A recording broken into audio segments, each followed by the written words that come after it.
Few things in this world agitated me more than that period of time between a plane touching down and when the door finally opened to let us all out. Of course, it wasn't all that long, 10 or 15 minutes at the very most, but knowing that door was the last obstacle between Elliott and me after a transoceanic flight, I was always a restless, foot-tapping mess once the plane landed. It was like I'd already endured hours of boredom. Now that we were here, let me out, damn it. I drummed my fingers on my armrest. We were on the ground. Now the plane just had to finish its slow taxi from the runway to the gate, so we could wait an inordinately long time for the door to open. Thank God I wouldn't be returning to Maui without Elliott this time. We'd been engaged for 4 months now, during which we hadn't been able to see each other as much as I would have liked. But at the end of this trip, I'd be leaving Seattle with a ring on my finger and Elliott sitting next to me. I chuckled to myself. Me, getting married. Who'd have thought? I could only imagine how many of my friends and family had lost bets the day I called to tell them I was engaged. Wasn't like any of them knew I was just a little on the promiscuous side. But they hadn't even heard me utter the word boyfriend in years, never mind anything that involved more commitment than a weekend vacation.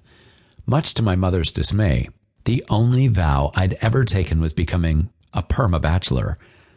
The plane came to a gentle stop outside the gate.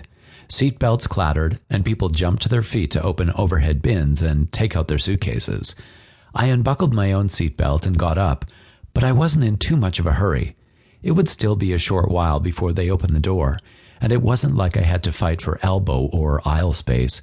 First class was totally the way to go. Laptop case over my shoulder and carry-on bag at my feet, I rested my hip against my seat and waited. It occurred to me that Elliott was right about one thing. It was a good idea to take care of his move and the wedding in the same trip. It meant more headache for him all at once instead of spread out over time, but it also meant only one flight. Round trip for me, one way for him. Had we decided to just move him to Maui, then come back to get married, that would be one more trip, one more period of standing here grinding my teeth and tapping my foot waiting for them to open that door. On the other hand, if he'd already moved in with me, he'd be standing here next to me instead of waiting in the terminal. Not that he would have been much of a conversationalist on the plane. The one time we'd flown together, he'd fallen asleep, leaving me to try to focus on a video game and thoughts of all the things I wanted to do to him as soon as we were alone in my bedroom. Then again, I hadn't let him sleep much the night before, so it shouldn't have been a surprise he knocked out shortly after the plane was in the air.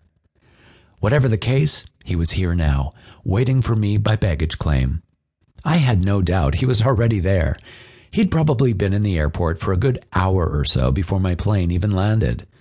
Even if it meant coughing up more money for parking, he preferred that to being late any day of the week. The door finally opened.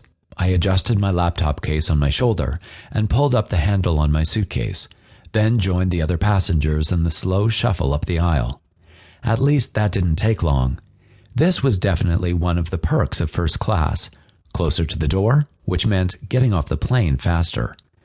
Off the plane and out in the concourse, I followed the stampede of people and suitcases along the dingy laminate, my heart fluttering with every step.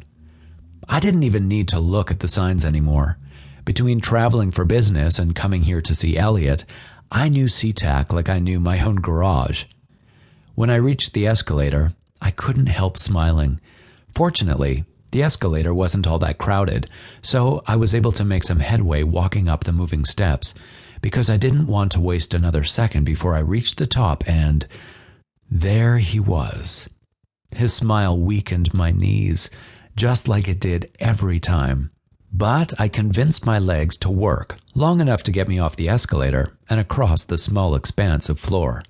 We both grinned, and he threw his arms around me and kissed me. We used to keep this short and sweet, but not anymore.